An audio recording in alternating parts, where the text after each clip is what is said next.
Bonjour, écoutez, merci de m'avoir confié Ginger pour cette petite période d'éducation ou de dressage. Eh bien Ginger, c'est une chienne qui a la chance d'allier le travail et la compagnie. Dans le quotidien, c'est vraiment une chienne adorable. Et d'un autre côté, vous savez, elle a un potentiel travail qui est très très important. Il ne faut pas oublier que c'est une chienne qui a 10 mois. Donc on va lui demander pas mal de choses, mais tout ça, ça devrait être confirmé. Parce qu'aujourd'hui, ces choses, elle est faite dans un cadre où elle est seule, mais quand il y aura un contexte un petit peu différent, avec d'autres chiens, des chasseurs, etc., eh bien il faudra qu'elle ait un peu plus, il faudra qu'il y ait un peu plus de sécurité. Donc les qualités qu'on demande à nos retrievers, le marking, je vois tomber la portable, mais elle ne bouge pas. Je vois tomber la portable, je regarde où il est et j'irai le chercher sur commandement. Donc je le mets dans une petite case. Marking, faculté de mémoriser le point de chute de l'oiseau. Puisque ça, en fait, c'est ce qui simule l'oiseau. Ensuite, la mémoire. Je suis en début de battue, il y a des oiseaux qui passent, j'en ai un qui tombe ici, mais on ne va pas me demander d'aller le chercher. On est pendant la battue. Donc mon chien devra le marquer. Et si je lui demande d'aller chercher l'oiseau après, il devra y aller et faire preuve de mémoire. Le calme en toutes circonstances. Je ne dois pas aller chercher l'oiseau qui est devant moi. Je dois simplement le regarder. Voilà. La concentration. Je dois être dans mon travail, je dois être dans ma bulle, et je dois aller chercher mon oiseau quand on va me le demander. Et toujours avoir un objectif précis, et ne pas s'éparpiller dans tous les sens. On va donc d'ailleurs commencer par un petit exercice qui va, en fait, où on va voir plusieurs qualités. La rapidité d'exécution de l'exercice, le marking, je parle pour le chien, je vois l'oiseau tomber, je vais le chercher, je sais où il est. Le fait de donner l'oiseau sans le serrer, qui est une qualité que tout retriever doit avoir. Donc je prends l'oiseau, je le redonne quand on me le demande, j'essaie pas de le garder pour moi. Et puis le calme au poste. Je veux pas d'un chien qui aboie, je veux pas d'un chien qui tire sur la laisse. Alors tout ça, ce sont des qualités réunies, mais qui bien souvent, n'existent pas. Donc on va partir doucement, au pied. Le chien va être au pied, il part avec moi. Vous voyez, il n'essaie pas de tirer sur la laisse. Il sait très bien, on part en chasse, il est à côté de moi, et il n'essaie pas. Quand je donne un petit coup de sifflet, il s'assied.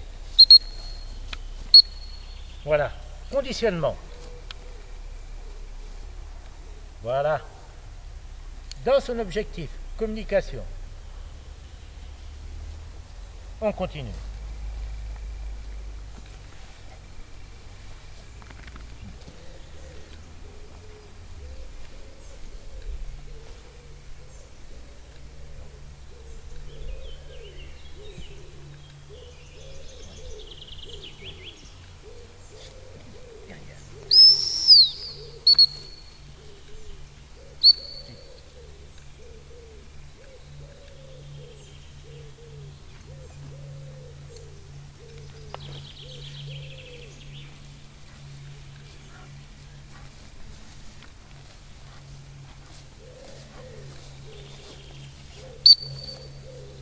Donc on est revenu marche au pied, vous avez vu que le chien en fait.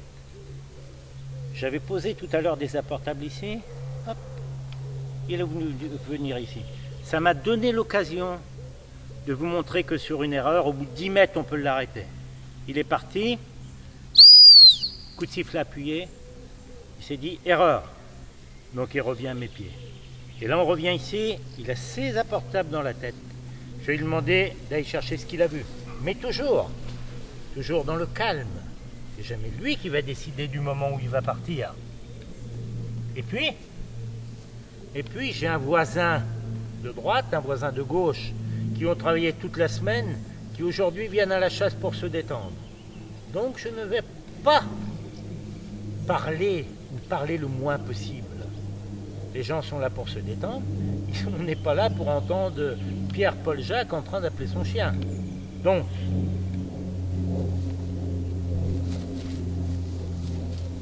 uniquement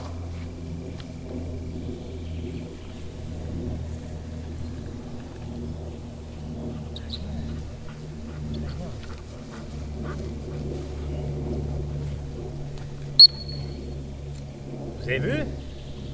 Il est parti sur son objectif, il a pris rapidement l'oiseau, il est revenu, il me l'a donné sans le serrer. Il ne veut pas le garder pour lui. Par contre, vous avez constaté que je caresse comme ça et qu'après je prends en dessous. Je caresse et je prends l'oiseau en dessous. On recommence. Tiens, si, tu pars. Voilà, je caresse et je prends comme ça. Je caresse, je prends comme ça. Et non pas arriver comme ça chez un jeune chien qui pourrait croire qu'il faut qu'il vous le donne tout de suite. Donc qui l'habituerait donc à jeter l'oiseau. Mais ça, on en reparlera. Donc on a vu dans cet exercice, marking, il a bien mémorisé le point de chute de l'oiseau. La rapidité, elle était très rapide, elle allait comme au retour. L'oiseau, on ne le voyait pas, donc elle a fait un peu de recherche avec son nez et d'un coup, elle l'a senti, elle l'a pris. Retour rapide, donné en main, sans serrer. On a vu 4 exercices, 4 qualités en un exercice. Donc maintenant, on va faire une petite recherche. On va prendre 3 apportables, 3 oiseaux qui vont tomber de l'autre côté et elle va devoir aller chercher l'un après l'autre. Donc on peut continuer. Alors je rattache mon chien entre chaque battue. Inutile de le laisser divaguer, aller voir les autres chiens, aller voir les chasseurs, ça ne sert à rien. On n'est qu'un chien qui doit obéir, il est là et il n'est pas malheureux. Si. Voilà. Et toujours le conditionnement, vous voyez?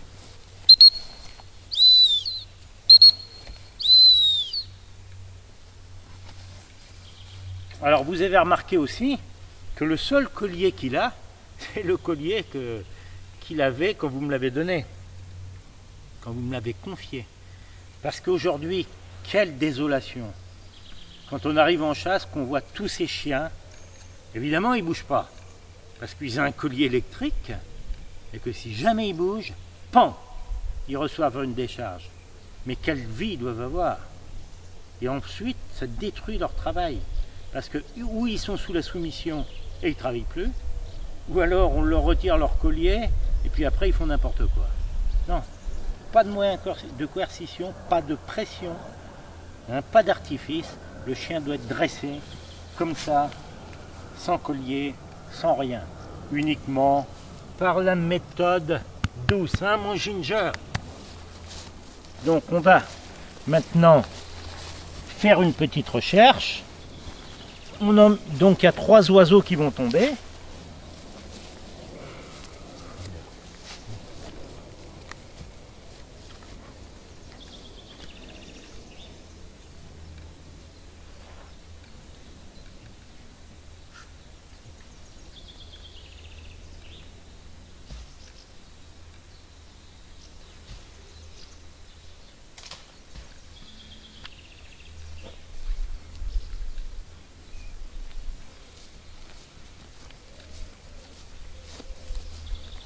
Donc vous voyez, je lui en ai demandé 2, parce qu'il y a une difficulté qu'on ne connaît pas obligatoirement. C'est ce chemin. Vous voyez, ce chemin, ici, donc, c'est une barrière naturelle. C'est-à-dire le chien va avoir tendance à chercher dans la première partie et avoir quelques difficultés à passer le chemin. Donc il faudra qu'il fasse preuve de qualité de nez, puisque c'est dans la petite herbe, les oiseaux sont cachés. Vous avez vu qu'à aucun moment Ginger a tiré. Elle attend simplement les ordres. Voilà. Quel régal en chasse d'avoir un chien comme ça. Pas de prise de tête. Il est là. Il sait très bien, il vient de donner un coup d'œil vers les oiseaux. Mais Bien. Je peux même retirer la laisse derrière. Ta place. Et la complicité en fait. Bien. La confiance. Je sais très bien. Viens ma Ginger. Je sais très bien où sont les oiseaux. Et elle a confiance en moi, c'est une confiance réciproque. Et là, on va l'asseoir. Et comme je vous disais tout à l'heure, sans bruit. Je vais l'envoyer, elle va arriver sur zone et elle va se débrouiller. Donc j'ouvre la main et c'est parti.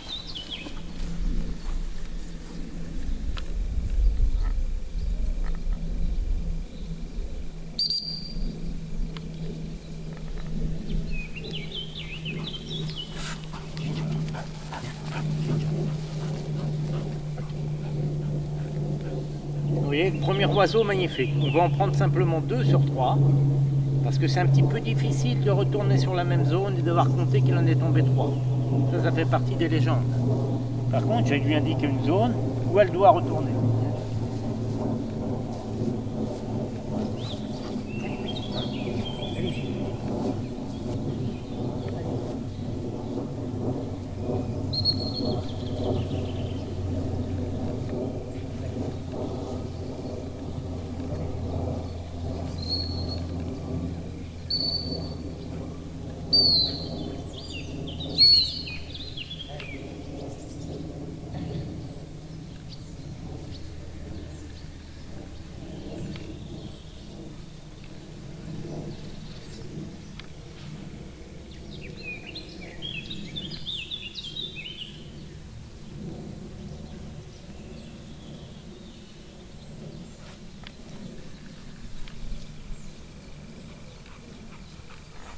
Et bien, tu pars.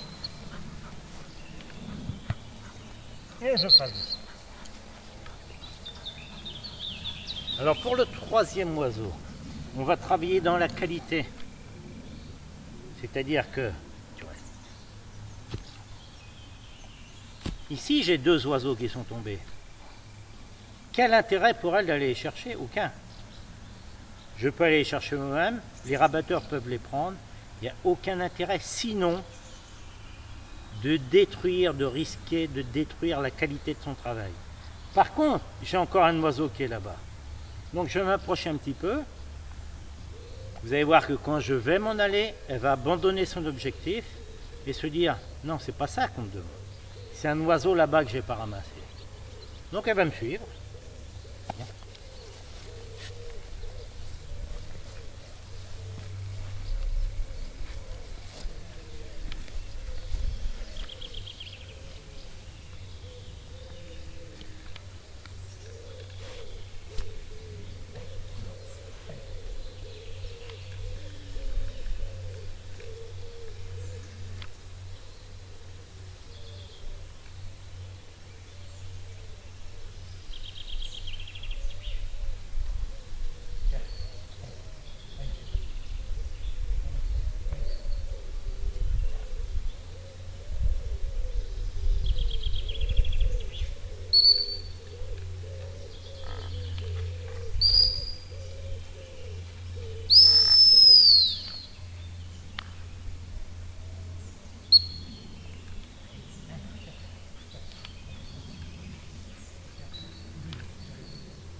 C'est tout.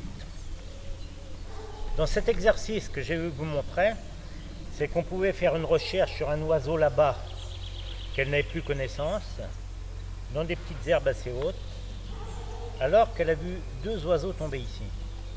Et en revenant, vous voyez, elle marche à côté de moi avec l'oiseau. C'est parfait, parfaite obéissance. Vous avez vu également qu'à chaque petit coup de sifflet, elle faisait demi-tour pour revenir prospecter sur la zone que je lui demandais. Et là, non. Et là, je lui demandais, bon, aller chercher ceux qui sont là. Et maintenant, c'est pas grave, puisque ça fait un moment qu'ils sont tombés. Donc je peux lui demander. C'est quelque chose qui pour elle n'est plus un rapport dans l'instant. Allez.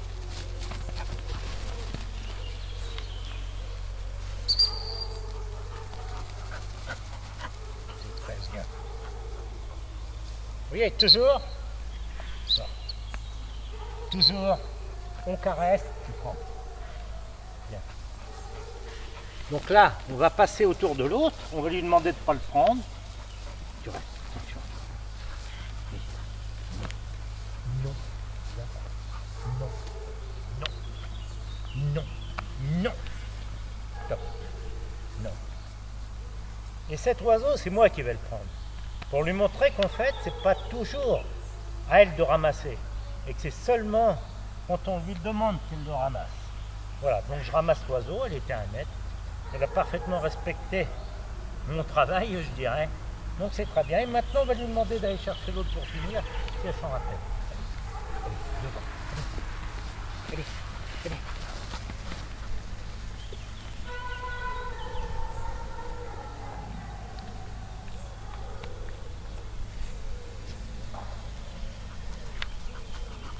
C'est très bien. Ça, c'est très bien. Je caresse et je prends comme ça.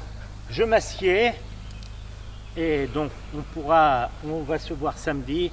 Donc on reparlera de tout ça. Mais vous avez vu que c'était une chienne vraiment très souple, mais avec qui il faudra avoir, comme avec tous les chiens de son âge, comme avec son frère Gugus, eh bien, il faudra avoir beaucoup de rigueur. Et ne pas l'envoyer, vous voyez ça, ne pas l'envoyer chercher ça. Quand on sera chez M. Robert ou si vous venez, eh bien la quantité, ce n'est pas pour elle. On reste toujours dans la qualité, sinon on détruit son travail. Merci.